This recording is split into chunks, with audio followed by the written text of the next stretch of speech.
E que isso só é possível de ser superado através do reconhecimento do que não temos,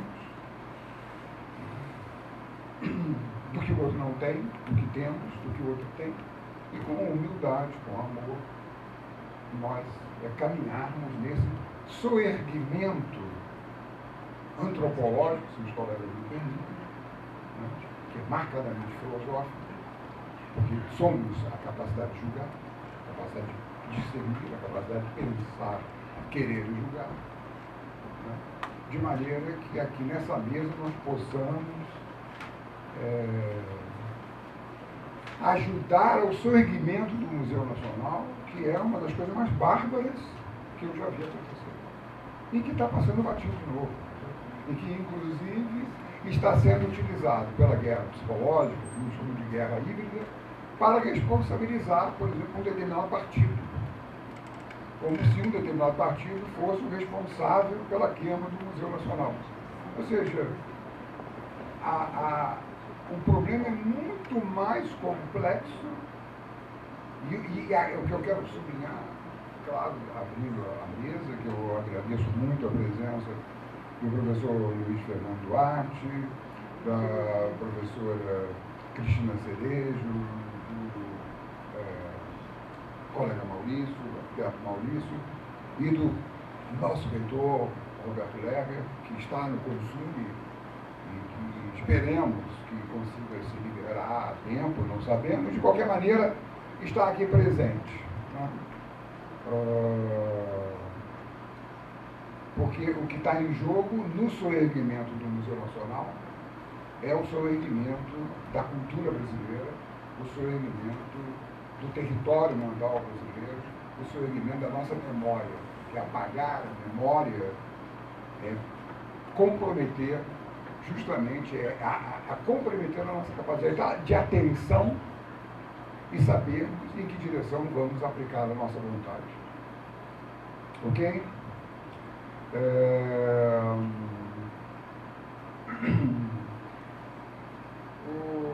Nós vamos começar então com a professora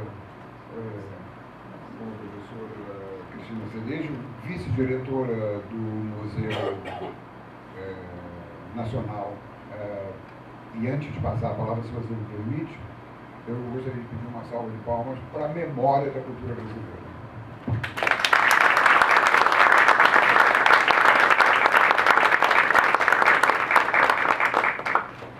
A memória é algo que não fica no passado, é algo que alimenta o presente. Grato. Se conseguir, de repente, botar aí. Bom, gente, boa tarde. Como o professor me apresentou, meu nome é Cristina Cerejo, eu sou vice-diretora do museu desde fevereiro desse ano, né? A gente assumiu recentemente. Originalmente a minha formação, eu sou bióloga, né? Trabalho com crustáceos, então venho trabalhando no museu no departamento de invertebrados e na ocasião eu fui 4 anos coordenadora de pós-graduação e terminando então esse período o professor Alexander Kelly me convidou, né, para encabeçar a chapa e a gente acabou ganhando as eleições e então começamos nessa gestão. Inicialmente um momento de festa, né, foram 200 anos do Museu Nacional em junho desse ano, né, em 6 de junho, e então a gente teve então um acidente, né. Então eu vou falar só um pouquinho do museu, assim, da estrutura, né, talvez não sei quantos vocês já sabem, o professor Luiz Fernando depois vai falar um pouquinho da questão mais histórica e filosófica, e eu depois vou falar então das ações, um pouquinho do que a gente está encabeçando aí no soerguimento do Museu Nacional. Vamos para o próximo.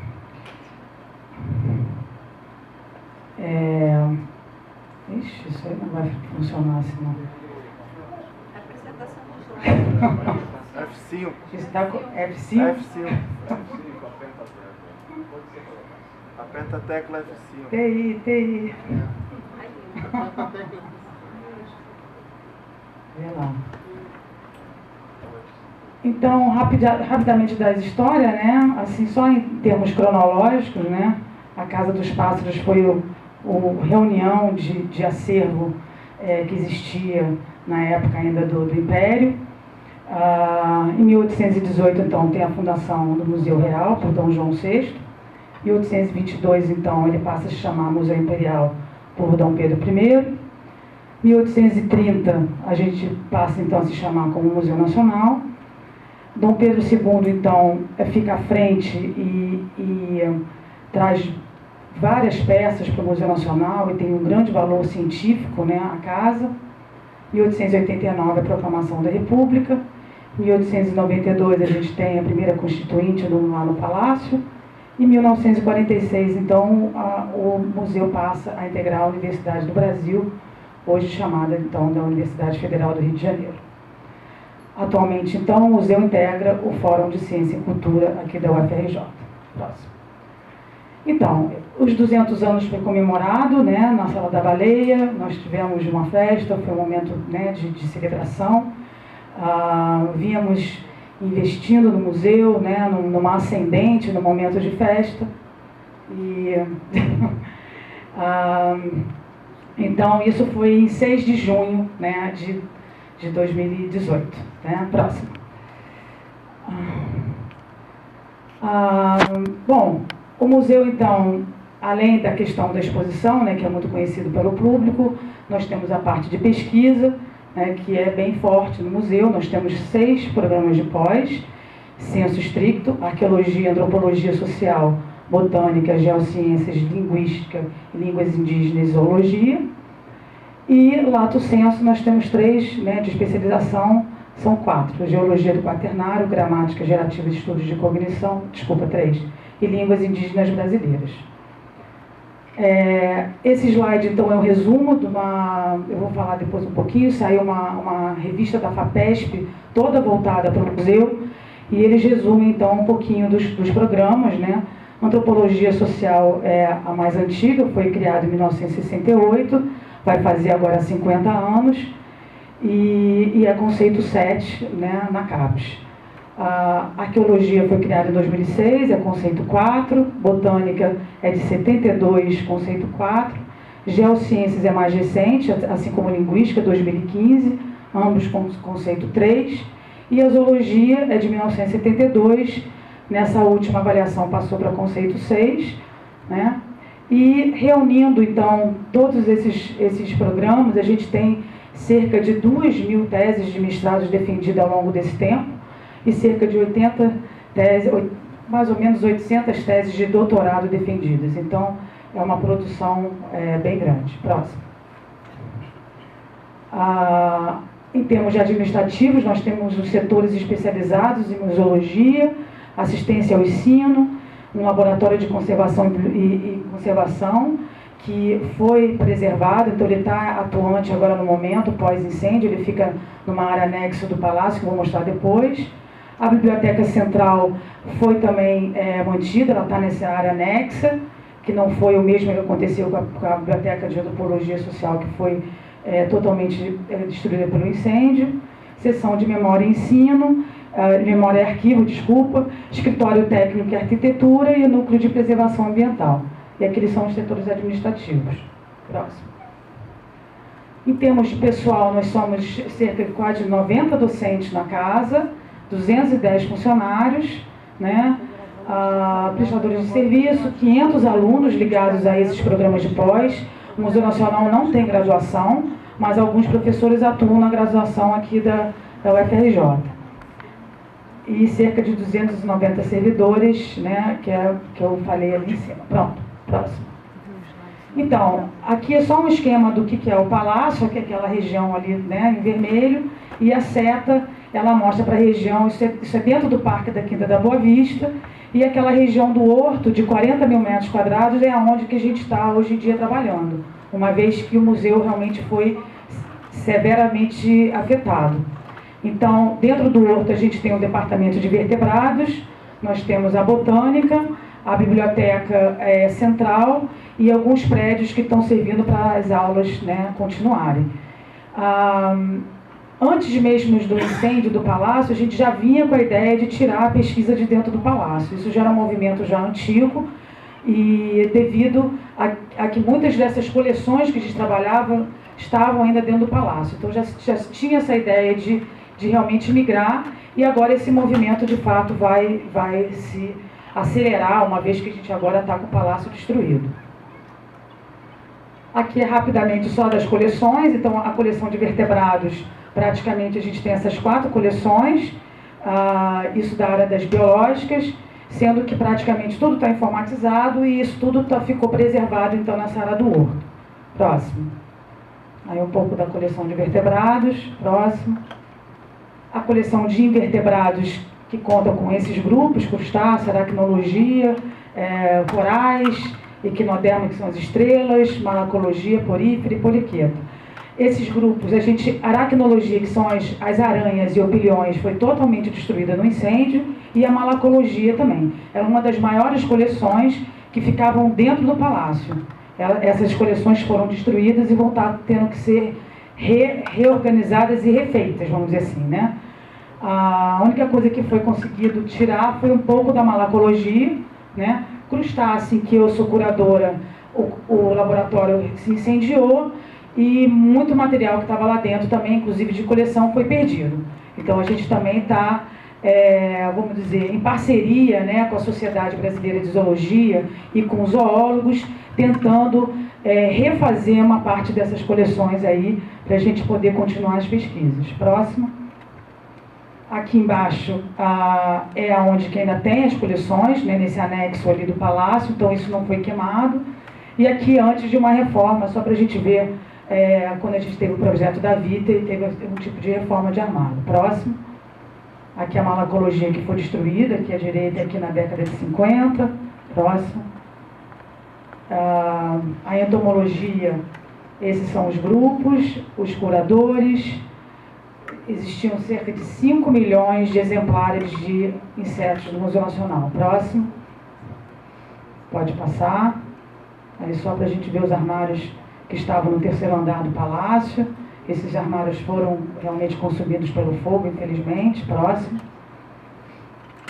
Aqui antropologia. Então, antropologia biológica, arqueologia, etnologia, né, e a parte do CEMEAR, que são arquivos mais históricos. Todas essas coleções foram severamente afetadas pelo incêndio, uma vez que estavam dentro do palácio, tá? Então, isso também é uma área que a gente vai estar investindo para refazer essas coleções, né, agora a partir do incêndio. Próximo. Não, para frente. A coleção Tereza Cristina. Então, esse é um pouquinho da coleção Tereza Cristina. Próximo, são 3 fotos. Isso é o que estava na exposição. Eu vou falar um pouquinho mais à frente, só para pegar o gancho aqui das imagens. O consulado, então, da Itália teve em contato visitando o museu. Eles têm todo o interesse em tentar doar algumas peças, né, desse período greco-romano. Muitas dessas peças são de Pompeius, trazidas pela Imperatriz Tereza Cristina, que foi esposa de Dom Pedro II. Então é uma coleção extremamente valiosa, mas que de alguma maneira a gente vai estar em contato com a Itália, e ao mesmo tempo eu vou mostrar, a gente conseguiu já recuperar ontem mesmo algumas peças, como eu vou mostrar aí mais na frente. Aqui algumas coleções. Foi, está aqui. Dentro a gente recuperou algumas peças que eu vou mostrar. Aquelas peças eram ainda dentro da exposição antes do incêndio. Aqui algumas coleções também da Amazônia, sendo que muito dessas cerâmicas a gente está conseguindo de alguma maneira retirar, né, do sítio, né, lá do incêndio, né, dos escombros, vamos dizer assim. Então cerâmica, metal, essas coisas são mais fáceis de recuperar. A parte biológica é muito difícil, tá? Isso é um pouquinho também da coleção Balbino Freitas, que é uma coleção também extremamente valiosa. A gente ainda não sabe ainda se realmente conseguiu recuperar esse tipo de coleção, mas tem grande chance, uma vez que é cerâmica, né? Um pouquinho das múmias pré-colombianas. A paleontologia também, a gente tem todas essas coleções. Parte de meteorito, né, que a gente tem aí cerca de 2.000 exemplares de meteoritos, a gente conseguiu recuperar alguma coisa. A professora Elizabeth Zucoloto entrou já, inclusive logo depois do incêndio, e depois ela vem triando e tentou realmente, ela me mostrou, eu não tenho foto, mas pelo menos 50% da coleção de meteorito foi resgatada do incêndio. Ao mesmo tempo que a paleobotânica, alguns troncos de árvores, alguns fósseis de árvores também foram recuperados. Tá? Isso aí é um banco de dados de biodiversidade brasileira e parte da coleção do Brasil foi colocada dentro desse banco, né, que é a próxima. Aqui são os IPTs de instituições brasileiras que estão dentro desse banco. Eu resolvi mostrar porque assim, é importante a gente pensar na informatização. Muito das coleções estavam informatizadas e outras não. O que está informatizado, mal ou bem, a gente tem essa informação mais organizada para a gente não imaginar que perdeu tudo. Tá? Então, isso é um banco mais ligado à parte de biodiversidade. Próximo. Aí são as entradas das coleções nesse banco. A gente tem cerca de 300 registros. Próximo. E aí, então, é uma foto do museu pós-incêndio, né? A gente vê que foi realmente uma destruição bem ampla. Mais na parte de trás, eu tive com a professora Cláudia, a gente tem alguns armários com cerâmica aqui, que de fato vai conseguir recuperar bastante coisa. E ontem foi essa surpresa da Tereza Cristina que eu vou mostrar mais à frente. Ali é a área afetada, à direita em azul, ali onde que tem aquele sininho, é a área onde que tem o laboratório de conservação do Museu Nacional que eu falei, as coleções de invertebrados, e tem a coleção também de díptera, que são moscas e mosquitos, que é um laboratório que tem lá e ficou preservado. E toda essa área aqui da esquerda, de 40 mil metros quadrados, é onde que a gente está realmente alocado e continuando, né, os trabalhos no museu. Será que dá para falar do terreno aí? Deixa eu não. Ou não? O que você acha? Vê se não é ali. É aqui em cima? Não? É perto da rampa. Bom, eu vou aproveitar essa imagem. Na verdade, eu não tinha essa... Enfim, eu me organizei exatamente para falar com a imagem, mas a gente tem um dos planos, né, que a gente tem para conseguir ampliar ou se reorganizar pós-incêndio, uma vez que a gente imagina que a gente vai demorar de 3 a 5 anos para recuperar o palácio, é a gente conseguir... Roberto.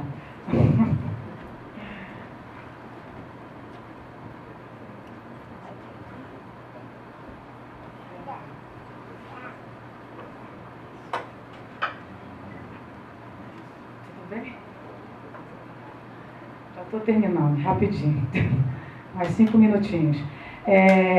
Então, né, logo próximo aqui essa área do Horto Botânico, que a gente chama essa área aqui da esquerda do Horto Botânico, a gente tem um terreno federal e que está, enfim, praticamente quase certo de ser, então, cedido ao Museu Nacional. Nesse terreno, então, a gente vai conseguir colocar containers, até mesmo construir prédio, né, para a pesquisa, uma vez que a gente não vai voltar com a pesquisa para dentro do palácio, né, isso já era uma coisa que a gente já vinha pensando e agora mesmo é que não vai ter. Então a ideia do palácio é exposição, ensino, né, museologia, mas não vai ter então nada de coleção e pesquisa lá dentro. Então a ideia é com esse terreno a gente tem espaço de manobra para poder realocar, né, os professores da casa e a gente poder se manter vivo, né, no cenário científico e cultural, né, do Rio. Pronto, próximo.